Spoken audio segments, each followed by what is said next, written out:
அனைவருக்கும் வணக்கம். இன்றைய ஆன்லைன் கிளாஸ்ல நம்ம பார்க்க போகிறது டிப்ரிசியேஷன் சாப்டர்ல எப்படி சம் சால்வ் பண்றது அப்படிங்கிறத பார்க்க போறோம். மெயினா 5 மெத்தட் பார்க்க போறோம். First one straight line method, second one diminishing balance method, third one annuity method, fourth one depreciation fund method, fifth one insurance policy method. first method பாத்தீங்கன்னா straight line method. இந்த மெத்தட்ல என்ன செய்ய போறோம் அப்படின்னா, ஒவ்வொரு வருஷமும் depreciation அந்த மிஷினின் அந்த அசெட் பர்டிகுலர் அசெட்டினுடைய ஒரிஜினல் காஸ்ட்ல கண்டுபிடிக்கணும். ஒரிஜினல் காஸ்ட் அப்படிங்கிறது என்ன மீனிங் அப்படின்னா, மிஷினரினா மிஷினரியுடைய காஸ்ட் பிரைஸ் பிளஸ் அந்த மிஷினரியை நம்ம இடத்துல கொண்டு வந்து ஃபிட் பண்றது வரைக்கும் ஆகக்கூடிய இன்ஸ்டலேஷன் எக்ஸ்பென்சஸ் அல்லது இனிஷியல் எக்ஸ்பென்சஸ் வாங்க, அது எல்லாத்தையும் ஆட் பண்ணி வர்றது தான் ஒரிஜினல் காஸ்ட். இந்த ஒரிஜினல் காஸ்ட்ல எவ்ரி இயர் டிப்ரிசியேஷன் கண்டுபிடிச்சா அதுக்கு பேர் ஸ்ட்ரெயிட் லைன் மெத்தட் அல்லது ஒரிஜினல் காஸ்ட் மெத்தட் அல்லது ஃபிக்ஸட் பர்சன்டேஜ் மெத்தட். மூணு ஒரே மீனிங் தான்.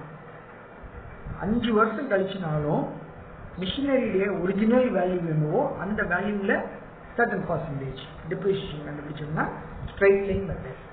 From the following particulars, prepare machinery account for 3 years. On 1/1/16, Sai purchased the machinery for rupees 21,000 and spent rupees 9,000 for erecting charges. So machinery உடைய விலை வந்து 21,000, erection charges 9,000, so டோட்டலா 10,000 எனக்கு வாங்கியிருக்காங்க. 1/1/16 வாங்கியிருக்காங்க. After using the machinery for 3 years, it was sold for rupees 24,000. Depreciation is charged at 10% on original cost. Accounts are closed on 31st December each year. 10% original cost method. So first மெத்தட்னு அர்த்தம்.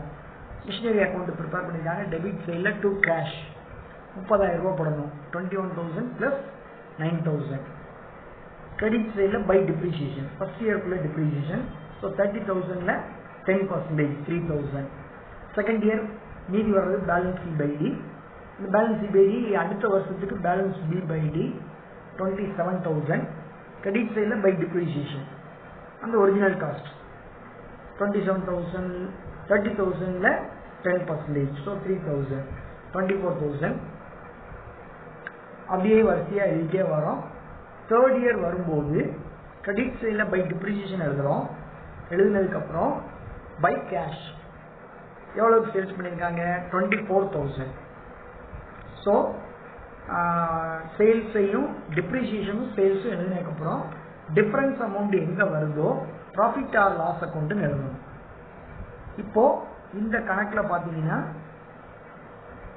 24,000 இங்க இருந்திருக்கு. இங்க depreciation ஒரு 3,000, sales பண்ணது ஒரு 24,000. அப்போ answer difference amount வந்து டெபிட் சைட்ல தான் வருது. So profit and loss account எழுதி 3,000 அந்த டிஃபரன்ஸ் அமௌண்ட் எழுதிடணும். டெபிட்ல வந்ததுனால அதுக்கு பேர் ப்ராஃபிட். ஸோ மிஷினரியை சேல்ஸ் பண்ணும்போது நமக்கு ப்ராஃபிட் வந்திருக்குன்னு அர்த்தம். இன்னொரு கணக்கு. On 1/1/2016, there were machineries worth rupees 1,80,000 in a business firm. ஏற்கனவே இருந்திருக்கு, 1,80,000க்கு இருந்திருக்கு. On 30/6/2016, machinery was purchased for rupees 20,000. இடையில 6வது மாசத்துல இன்னொரு மிஷினரி வாங்குறாங்க, அடிஷனல் மிஷினரின்னு அர்த்தம். On 31/12/2016, a small machine was sold for rupees 4,200, which was purchased for rupees 4,000 on 1/1/2016. 1/1/2016ல 4,000 ரூபாய்க்கு பர்ச்சேஸ் பண்ண ஒரு மிஷினரிய 1 இயர் கழிச்சு சேல்ஸ் பண்றாங்க. எவ்வளவுக்குன்னா 4,200க்கு சேல்ஸ் பண்றாங்க அப்படின்னு கொடுத்துருக்காங்க. இப்ப சேல்ஸ் பண்றாங்க அப்படின்னா சேல்ஸ் பண்ணதுக்கு தனியா ஒரு ஸ்டேட்மெண்ட் ப்ரிப்பேர் பண்ணி ப்ராஃபிட்டா லாஸாங்கிறத கண்டுபிடிக்கணும். அந்த மிஷினரியில் அன்னைக்கு டேட்டில் என்ன வேல்யூ, எவ்வளோ நாள் நம்ம யூஸ் பண்ணமோ அது வரைக்கும் உள்ள டிப்ரிஷியேஷன், அதுக்கப்புறம் சேல்ஸ் வேல்யூவை கழிக்கிறோம். டிஃப்ரென்ஸ் வர்றது ப்ளஸில் வந்தால் லாஸ்ன்னு அர்த்தம், மைனஸில் வந்தால் ப்ராஃபிட்னு அர்த்தம். ஸோ அதை எழுதுகிறோம். எழுதிட்டு இங்கே கொண்டு வந்து இந்த மெயின் ஸ்டேட்மெண்ட்டில் கொண்டு வந்து கழிக்கும் போது காஸ்ட் ஆஃப் மிஷினரி சோல்டை கழிக்கணும். அதாவது சேல்ஸுக்கு முந்தின வேல்யூவை கழிக்கணும். அடுத்து on 31/12/2017 a machine which was purchased on 1/1/2016 for ₹12,000 was sold for 8,000. அதே மாதிரி 1/1/2016ல 12,000 ரூபாய்க்கு வாங்கின மிஷினரியை 31/12/2017ல 8,000 rupeesக்கு சேல்ஸ் பண்றாங்க. ஸோ அதுக்கும் அதே மாதிரி ஒரு ஸ்டேட்மெண்ட் எழுதி ப்ராஃபிட் அண்ட் லாஸான்னு கண்டுபிடிக்கணும். Depreciation is provided at 10% per annum on fixed installment basis. So first method, assuming that provision for depreciation account is not maintained, prepare machinery account and depreciation account for 2016 and 17. இப்போ main statement, இப்போ நம்ம இந்த கீழே எழுதிட்டு வந்து main statement, depreciation கண்டுபிடிக்கிறதுல உள்ள main statement. 1/1/2016ல machinery இருந்திருக்கு 1,80,000. 30/6ல இன்னொரு மிஷினரி வாங்கியிருக்காங்க, அதனால தனியாக ஒரு காலத்தில் அதை எழுதுகிறோம் 20,000. 31/12/2016 வரும்போது டிப்ரிசியேஷன் கண்டுபிடிக்கணும். ஃபர்ஸ்ட் மிஷினரிக்கு உள்ளதில் 10%, செகண்ட் மிஷினரிக்கு உள்ளது 20,000. என்னைக்கு வாங்கியிருக்கோம்னா 30/6ல் தான் வாங்கியிருக்கோம். ஸோ 6 மாதத்துக்கு மட்டும் டிப்ரிசியேஷன். ஸோ 20,000 × 10/100 × 6/12 1000 ரூபாய் வரும். அதையும் கழிச்சாச்சு. இப்போ 1 இயர் கழிச்சோடனே ஒரு மிஷினரி விற்றுருக்காங்க, அந்த மிஷினரியில் உள்ள காஸ்ட் ப்ரைஸை கொண்டு வந்து கழிக்கணும். விற்கிறதுக்கு முந்தின நாள் இருந்த காஸ்ட் ப்ரைஸ் அதை கொண்டு வந்து இங்கே மெயின் ஸ்டேட்மெண்ட்டில் கழிக்கணும். 3,600 கழிச்சிருக்காங்க. கழிச்சதுக்கப்புறம் திரும்ப உள்ள டிப்ரிசியேஷன் ஆஸ் யூஷுவல் போடணும். அப்போது செகண்ட் இயர் எண்டில் லெஸ் டிப்ரிசியேஷன் எழுதி மொத்த மிஷினரி 1,80,000. 1,80,000ல் 4,000 ரூபா மதிப்புடைய மிஷினரியை சேல்ஸ் பண்ணிட்டாங்க. ஸோ 1,80,000 மைனஸ் 4,000 அந்த அமௌண்ட்டுக்கு டிப்ரிசியேஷன். So 1,76,000க்கு 10% depreciation. அதே மாதிரி இங்கே ரெண்டாவது மிஷினரி வந்து 20,000 ரூபாய், 20,000 × 10/100 2,000. செகண்ட் இயர் டிப்ரிசியேஷன் முடிஞ்சது. தேர்ட் இயர் வரும்போது, தேர்ட் இயர் இல்லை செகண்ட் இயர் எண்டில் அடுத்த மிஷினரியை விற்றுருக்காங்க. வித்த மிஷினரியுடைய காஸ்ட் ப்ரைஸை கழிச்சு எழுதியிருக்கோம். மீதி வர்றது தான் க்ளோசிங் பேலன்ஸ். அப்போ நம்ம மிஷினரி அக்கௌண்ட் ப்ரிப்பேர் பண்ணோம்னா இந்த க்ளோசிங் பேலன்ஸ் ரெண்டு அமௌண்ட் இருக்கு பார்த்தீங்களா, 1,31,200 17,000 இந்த ரெண்டையும் ஆட் பண்ண அமௌண்ட் தான் அங்கே ஆன்சராக வரணும். இப்போ அந்த மிஷினரி சேல்ஸ் பண்ணியிருக்காங்கல்ல, 2 மிஷினரி சேல்ஸ் பண்ணியிருக்காங்க. ஒவ்வொரு மிஷினரிக்கும் தனித்தனியாக ப்ராஃபிட்டாக லாஸான்னு கண்டுபிடிக்க போகிறோம். ஃபர்ஸ்ட் மிஷினரி 1/1/2016ல வாங்கினது, வாங்கும்போது காஸ்ட் ப்ரைஸ் 4,000 ரூபான்னு சொல்லியிருக்கான். 31/12/2016 டிப்ரிசியேஷன் கண்டுபிடிக்கிறோம் 400 ரூபாய் கழிச்சா 3,600. சேல்ஸ் பண்ண அமௌண்ட்டு 4,200. So profit 600. ரெண்டாவது மிஷினரி 1/1/2016ல 12,000 ரூபாய்க்கு வாங்கியிருக்காங்க. 31/12 டிப்ரிசியேஷன், 16க்குள்ள டிப்ரிசியேஷன், 17க்குள்ள டிப்ரிசியேஷன். 17 எண்டில் தான் சேல்ஸ் பண்ணுறாங்க.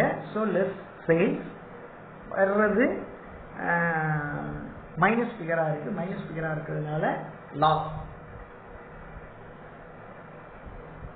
சாரி ப்ளஸ் ஃபிகராக இருக்குது. அதனால நமக்கு வந்து லாஸ். மைனஸ் போன இதில் பாருங்கள், போன ப்ராஃபிட் ஆர் லாஸ் சேல்ஸ் கண்டுபிடிச்சதில்லை, ப்ராஃபிட் வந்ததில்ல. ஏன் ப்ராஃபிட் வந்ததுன்னா சேல்ஸ் அமௌண்ட் அதிகமாக இருந்து காஸ்ட் ப்ரைஸ் கம்மியாக இருந்ததுனால வர்ற ஆன்சர் மைனஸில் வந்தது. மைனஸில் வந்ததுனால ப்ராஃபிட். இப்போ மிஷினரி அக்கௌண்ட் டெபிட் சைடில் ஆஸ் யூஷுவல் பேலன்ஸ் B/D. புதுசாக வாங்கின மிஷினரி பை கேஷ்.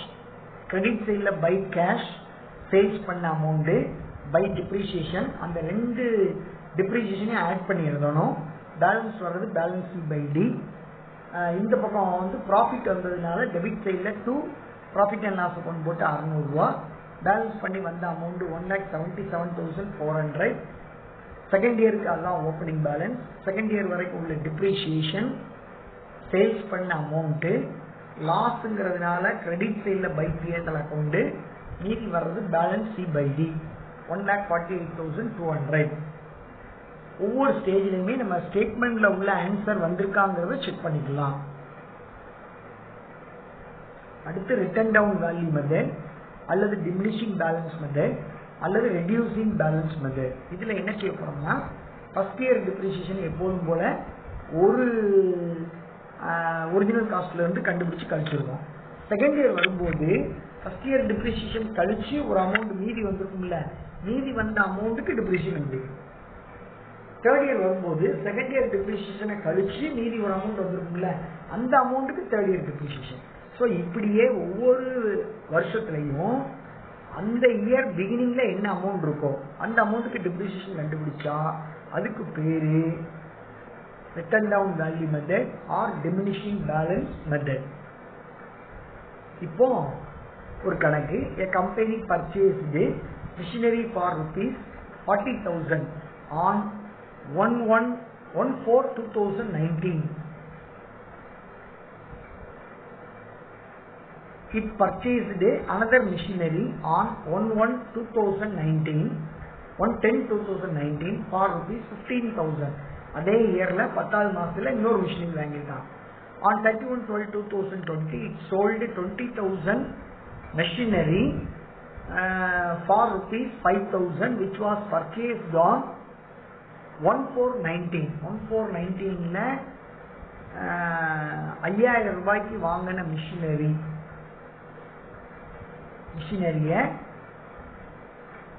20,000 ரூபாய்க்கு வாங்கின மிஷினரிய 5,000 ரூபாய்க்கு வித்திருக்கிறாங்க. 20,000 மிஷினரி ஃபார் ₹5,000 5,000 ரூபாய்க்கு வித்திருக்காங்க. which was purchased on 1/4/2019. Depreciation is calculated at 10% per annum on written down value method. Prepare machinery account. வழக்கம் போல ஒரு ஸ்டேட்மெண்ட் எழுதுறோம். 1/4/2019ல காஸ்ட் ஆஃப் மிஷினரி 40,000 இருக்கு, எழுதியாச்சு. 1/10ல இன்னொரு மிஷினரி வாங்குறாங்க, ரெண்டாவது காலத்துல தனியா எழுதியாச்சு.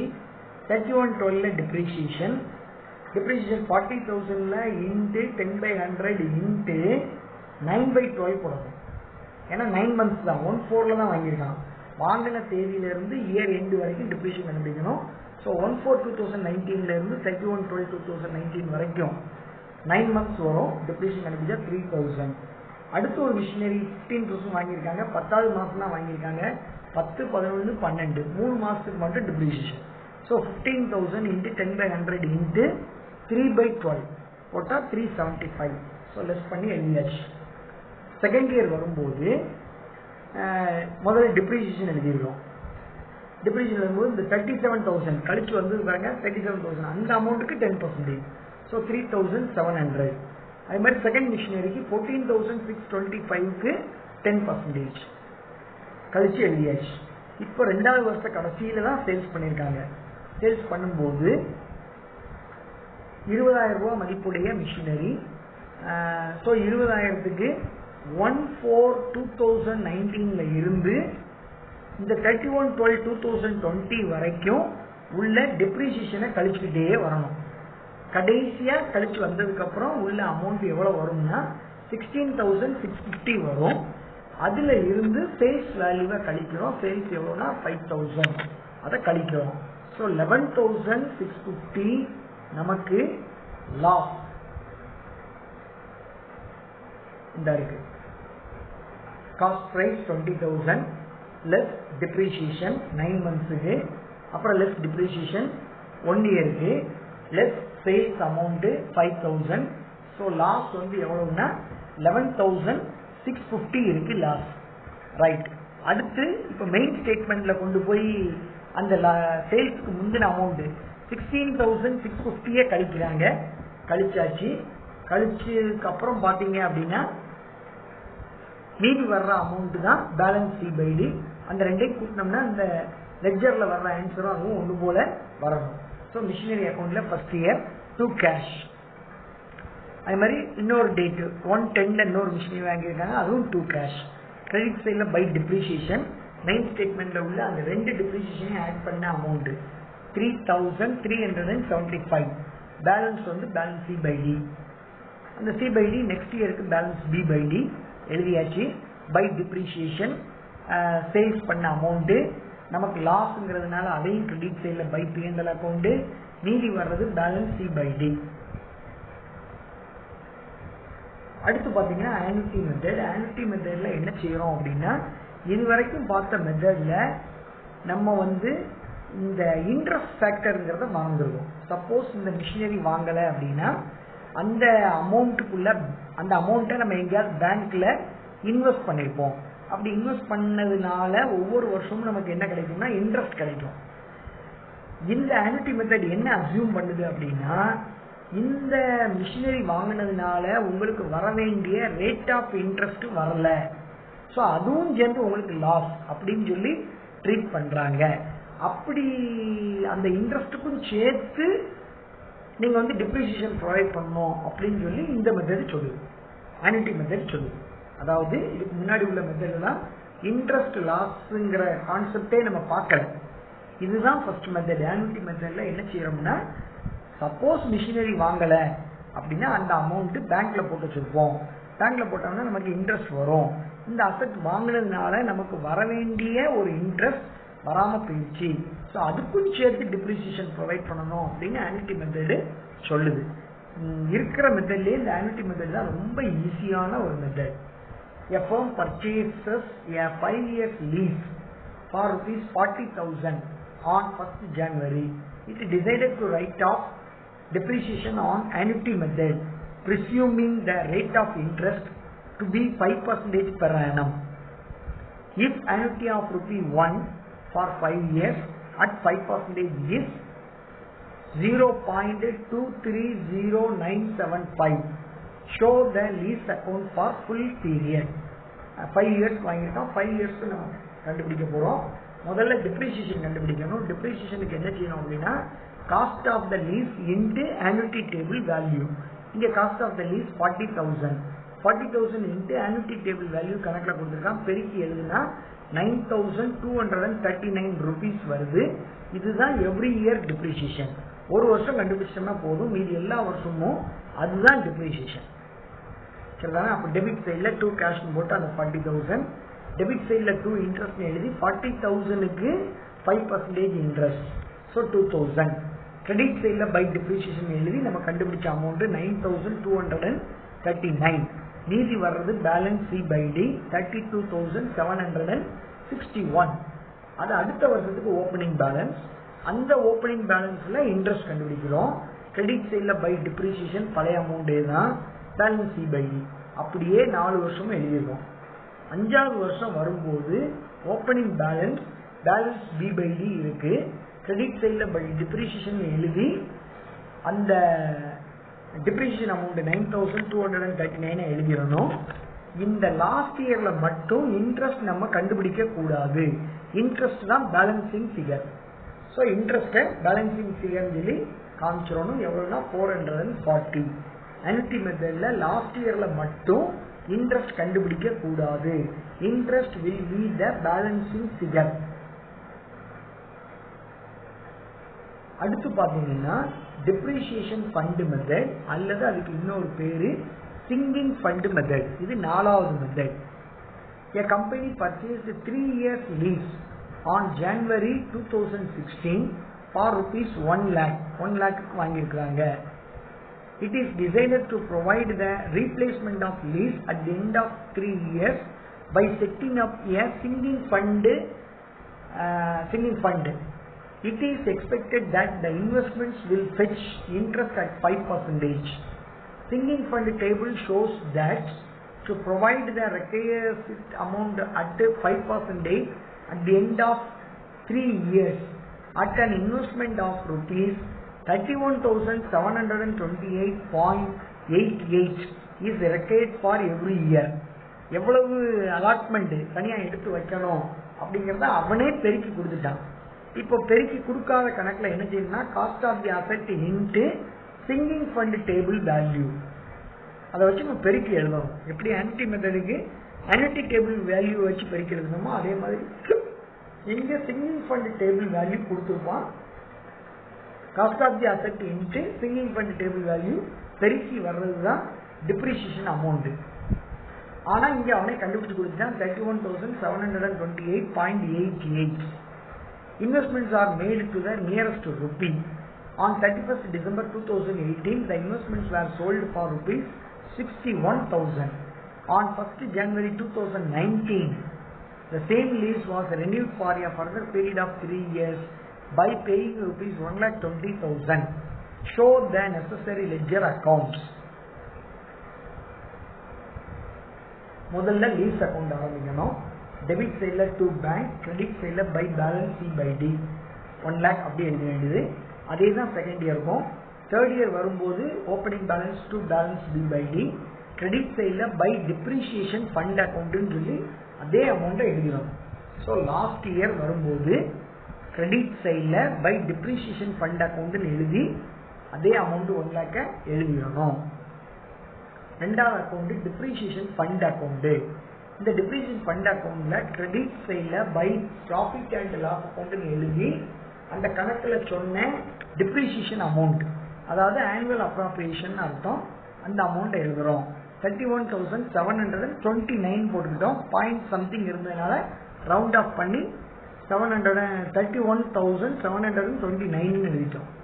டெபிட் சைடில் அதே அமௌண்ட்டை balance B by D, credit சைடில் அது பேலன்ஸ் பி பை டியா வருது. செகண்ட் இயர்ல ஓப்பனிங் பேலன்ஸ், செகண்ட் இயருக்குள்ள அப்ராப்ரியேஷன் பை இன்ட்ரெஸ்ட் ஆன் இன்வெஸ்ட்மெண்ட்னு எழுதி இன்ட்ரெஸ்ட் கண்டுபிடிக்கணும். எந்த அமௌண்ட்ல அப்படின்னா அந்த ஓப்பனிங் பேலன்ஸ் அமௌண்ட்ல 31,729ல எத்தனை பர்சன்டேஜ் இன்ட்ரெஸ்ட் சொல்லியிருந்தாங்க அப்படின்னா 5%.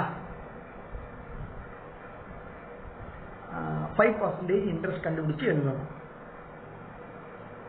எழுதினதுக்கப்புறம் அது எல்லாத்தையும் ஆட் பண்ணி திரும்ப டெபிட் சைடில் டு பேலன்ஸ் சி பை டின்னு எழுதணும். லாஸ்ட் இயர் வரும்போது பேலன்ஸ் பி பை டி இருக்கும். பை ப்ராஃபிட் அண்ட் லாஸ் அக்கௌண்ட்னு சொல்லி அந்த ஆனுவல் அப்ராப்ரியேஷன் எழுதிடணும். இன்ட்ரெஸ்ட் கண்டுபிடிச்ச அமௌண்ட்டை எழுதணும். இன்ட்ரெஸ்ட் எந்த அமௌண்ட்டில் கண்டுபிடிக்கணும்னா ஓப்பனிங் பேலன்ஸ் அமௌண்ட்டு 65,044 அந்த அமௌண்ட்டுக்கு 5% இன்ட்ரெஸ்ட் கண்டுபிடிச்சு எழுதிடணும். அது வரைக்கும் எழுதிட்டு நிப்பாட்டிக்கணும். இந்த அக்கௌண்ட்டை பேலன்ஸ் பண்ண வேண்டாம். அடுத்த அக்கௌண்ட்டு போயிட்டு கடைசியில் இதை பேலன்ஸ் பண்ணிக்கலாம். ஸோ அடுத்த account depreciation fund investment account. இது டெபிட் பேலன்ஸ் தான் காட்டும். டெபிட் சைடில் டு பேங்க்னு எழுதி அங்கே உள்ள அப்ராப்ரியேஷன் அமௌண்ட், அதாவது டிப்ரிசியேஷன் அமௌண்ட்டை எழுதுறோம். கிரெடிட் சைடில் by balance C by D, திரும்ப டெபிட் சைடில் to balance B by D அந்த அமௌண்ட்டு.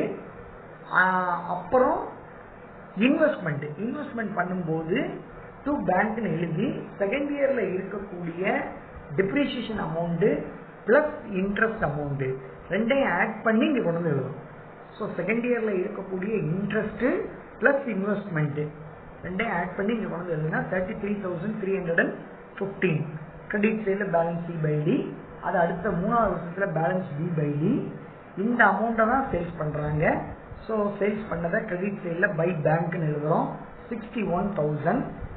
அப்படியே பேலன்ஸ் பண்ணி டிஃபரன்ஸ் வர்றதை டிப்ரிசியேஷன் ஃபண்டுன்னு எழுதணும். இப்போ எந்த பக்கம் பேலன்ஸ் வந்திருக்குன்னா கிரெடிட் சைடில் வந்திருக்கு. என்ன அர்த்தம்னா 65,044 ரூபா மதிப்புடைய இன்வெஸ்ட்மெண்ட்டை 61,000 ரூபாய்க்கு விற்றுருக்கோம். ஸோ 4,044 ரூபா நமக்கு லாஸ். டிப்ரிசியேஷன் ஃபண்ட் அக்கௌண்ட்டுன்னு எழுதுகிறோம். இதை முடிச்சதுக்கு அப்புறம் தான் கடைசியாக டிப்ரிசியேஷன் ஃபண்ட் அக்கௌண்ட்டை முடிக்கணும். இப்போ டிப்ரிசியேஷன் ஃபண்ட் அக்கௌண்ட்டில் லாஸ்ட் இயரில் ஓப்பனிங் பேலன்ஸ் எழுதியாச்சு. கிரெடிட் சைடில் பை ஆனுவல் அப்ராப்ரியேஷன் அந்த டிப்ரிசியேஷன் அமௌண்ட் எழுதியாச்சு. இன்ட்ரெஸ்ட் கண்டுபிடிச்சதை எழுதியாச்சு. இப்போ அக்கௌண்ட் லீஸ் அக்கௌண்ட் இருக்குல்ல, லீஸ் அக்கௌண்ட்ல இருந்து வந்த டிஃபரன்ஸ் அமௌண்ட் அங்கே கிரெடிட் சைடில் டிஃபரன்ஸ் அமௌண்ட்டை டிப்ரிசியேஷன் ஃபண்ட் அக்கௌண்ட்டுன்னு எழுதணும். இங்கே டெபிட் சைடுக்கு வந்துடும். டு லீஸ் அக்கௌண்ட்னு எழுதி 1 lakh. அதே மாதிரி டிப்ரிசியேஷன் ஃபண்ட் இன்வெஸ்ட்மெண்ட் அக்கௌண்ட்டை பேலன்ஸ் பண்ணும்போது டிப்ரிசியேஷன் ஃபண்ட் இன்வெஸ்ட்மெண்ட்டு பேலன்ஸ் பண்ணும்போது டிப்ரிசியேஷன் ஃபண்டுன்னு எழுதிருக்கோம். அங்கே கிரெடிட் சைடு, இங்கே அதே அமௌண்ட்டு டெபிட் சைடு. ஸோ அந்த 2 அக்கௌண்ட்ல இருந்து கடைசியாக நம்ம பேலன்ஸ் பண்ண அமௌண்ட்டை கான்ட்ரா என்ட்ரியாக இங்கே கொண்டு வந்து எழுதணும். டிப்ரிசியேஷன் ஃபண்ட் அக்கௌண்ட்டில் எழுதணும். கடைசியில் தான் டிப்ரிசியேஷன் ஃபண்ட் அக்கௌண்ட்டை க்ளோஸ் பண்ண முடியும். க்ளோஸ் பண்ணி டிஃபரன்ஸ் அமௌண்ட் எங்கே வந்தாலும் ஜென்ரல் ரிசர்வ்னு எழுதிடணும். எழுதியிருக்காங்களா? ஜென்ரல் ரிசர்வ்னு எழுதி 4019 எழுதியிருக்காங்க.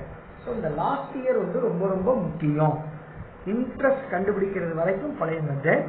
இன்ட்ரெஸ்ட் கண்டுபிடிச்சு எழுதினதுக்கப்புறம் லீஸ் அக்கௌண்ட்டை க்ளோஸ் பண்ண amount contra entry, depreciation fund investment அக்கௌண்ட்டில் க்ளோஸ் பண்ண அமௌண்ட் கான்ட்ரா என்ட்ரி, அதுக்கப்புறம் டிஃபரன்ஸ் வர்றதை ஜென்ரல் ரிசர்வ்னு எழுதணும்.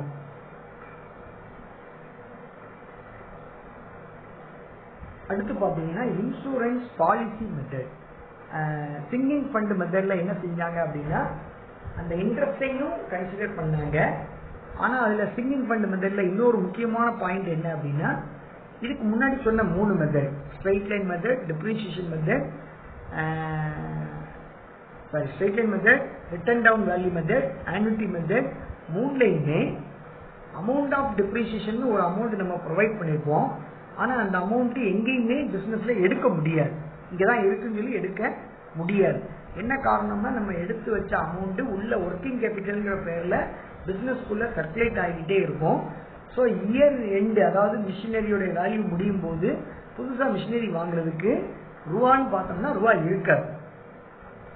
இதுதான் அந்த சொன்ன 3 மெத்தடில் உள்ள மைனஸ் பாயிண்ட். அதை ரெக்டிஃபை பண்ணுறதுக்கு தான் சிங்கிங் ஃபண்டில் உள்ள plus point. Singing fund table method அல்லது அந்த டிப்ரிசியேஷன் ஃபண்ட் மெத்தடில் என்ன செய்யறோம்னா டிப்ரிசியேஷன் என்ன அமௌண்ட் ப்ரொவைட் பண்ணுறீங்களோ அந்த அமௌண்ட்டை வெளியே கொண்டு போய் இன்வெஸ்ட் பண்ணிடுறாங்க. பேங்க்லேயோ ஃபைனான்ஷியல் இன்ஸ்டிடியூஷன்லேயோ இன்வெஸ்ட் பண்ணிடுறாங்க. ஸோ 5 இயர்ஸ் தான் ஒரு மிஷினரிக்கு வேல்யூ அப்படின்னா 5 இயர்ஸ் முடியும் போது கரெக்டாக நம்ம அந்த இன்வெஸ்ட்மெண்ட்ஸை சேல்ஸ் பண்ணி அந்த ரூபாயை வச்சு புதுசாக மிஷினரி வாங்கிக்கிடலாம். ஸோ அந்த ஒரு அட்வான்டேஜ் அந்த டிப்ரிசியேஷன் ஃபண்ட் மெத்தடுக்கு இருக்கு.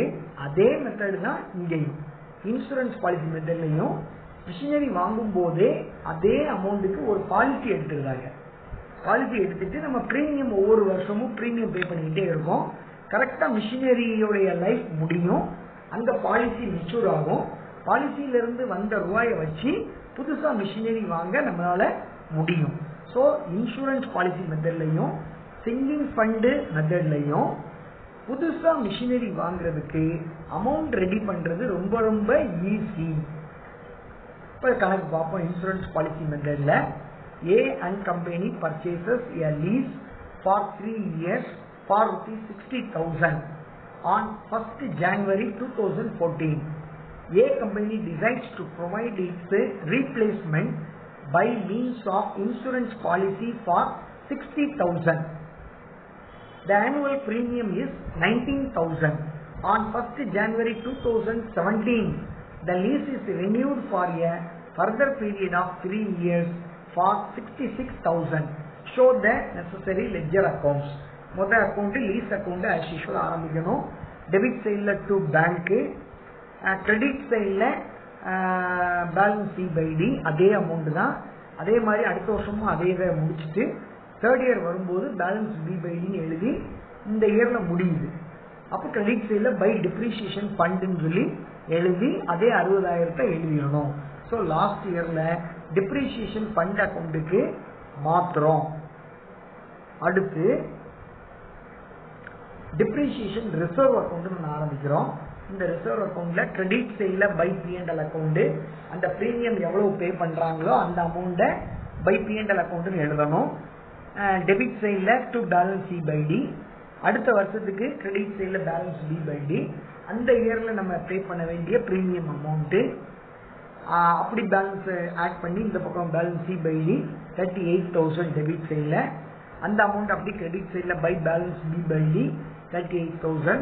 அந்த இயருக்குள்ள டிப்ரிசியேஷன் அமௌண்ட்டு என்ன அப்படி எழுதிட்டு நிப்பாட்டிக்கணும். டிப்ரிசியேஷன் வரைக்கும் எழுதிட்டு நிப்பாட்டிக்கணும். இப்போ அடுத்த அக்கௌண்ட்டுக்கு போயிட்டு தான் இதை க்ளோஸ் பண்ண முடியும். இப்போ டிப்ரிசியேஷன் இன்சூரன்ஸ் பாலிசி அக்கௌண்ட். இந்த டிப்ரிசியேஷன் இன்சூரன்ஸ் பாலிசி அக்கௌண்ட்டில் டெபிட் சைடில் டு ப்ரீமியம் டு பேங்க்னு போட்டு ப்ரீமியம் பே பண்ண அமௌண்ட்டு, கிரெடிட் சைடில் பேலன்ஸ் C/D, அடுத்த வருஷத்துக்கு பேலன்ஸ் B/D, திரும்ப கிரெடிட் அந்த இயருக்குள்ள ப்ரீமியம் 19,000, கிரெடிட் சைடில் பை பேலன்ஸ் C/D.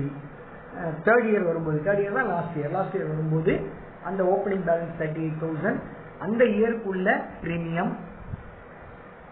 இப்போ பாலிசி முடிஞ்சிடும், பேங்க்ல இருந்து ரூபா, பாலிசியில இருந்து ரூபா வாங்குறோம், இன்சூரன்ஸ் கம்பெனில இருந்து. கிரெடிட் சைட்ல பை பேங்க்னு எழுதி 60,000. டிஃபரன்ஸ் அமௌண்ட் எங்க வருதோ டிப்ரிசியேஷன் ரிசர்வ் அக்கௌண்ட்னு எழுதிடணும். டிப்ரிசியேஷன் ரிசர்வ் அக்கௌண்ட்னு எழுதிடணும். ஸோ டிப்ரிசியேஷன் ரிசர்வ் அக்கௌண்ட் எழுதியாச்சு. இது எல்லாமே கான்ட்ரா என்ட்ரி அந்த ரிசர்வ் அக்கௌண்ட்டுக்கு போகும். முந்தின அக்கௌண்ட் டிப்ரிசியேஷன் ரிசர்வ் அக்கௌண்ட்ல கிரெடிட் சைட்ல ஏற்கனவே லீஸ் அக்கௌண்ட்டை க்ளோஸ் பண்ணியிருக்கோம். அதிலிருந்து கிரெடிட் சைட்ல இருந்து வந்த அமௌண்ட் இங்க டெபிட் சைட்.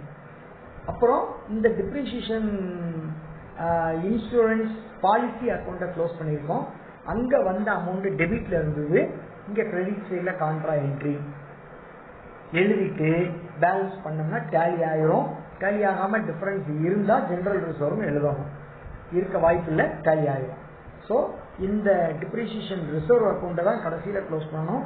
முதல் க்ளோஸ் பண்ண வேண்டிய அக்கௌண்ட் லீஸ் அக்கௌண்ட், ரெண்டாவது டிப்ரிசியேஷன் இன்சூரன்ஸ் பாலிசி அக்கௌண்ட், மூணாவது தான் டிப்ரிசியேஷன் ரிசர்வ் அக்கௌண்ட்டை க்ளோஸ் பண்ணணும். கிட்டத்தட்ட இது சிங்கிங் ஃபண்ட் மெத்தட் மாதிரியே தான் வரும். இப்போ புதுசா அந்த லீஸ் ரினியூவல் பண்ணியிருக்காங்க. ரினியூவல் பண்ணும்போது திரும்ப லீஸ் அக்கௌண்ட்னு ஆரம்பிச்சு டெபிட் சைட்ல டு பேங்க்னு போட்டு அதே அமௌண்ட் புதுசா மிஷின் புதுசா லீஸ் வாங்கிட்டோம்னு இருக்கும். ஸோ 5 மெத்தட்லையும் ஒவ்வொரு மெத்தட்லையும் எப்படி சம் செய்யணும் அப்படிங்கிறத தெளிவா பார்த்துருக்குறோம். இதுக்கு அடிப்படை நம்ம ஏற்கனவே கொடுத்த டிப்ரிசியேஷன் சாப்டர்ல உள்ள தியரி பார்ட் கொடுத்துருக்கேன். அதை தரவா வச்சுக்கிட்டு இதையும் பார்த்தோம்னா நல்லா புரியும். Thank you to everybody.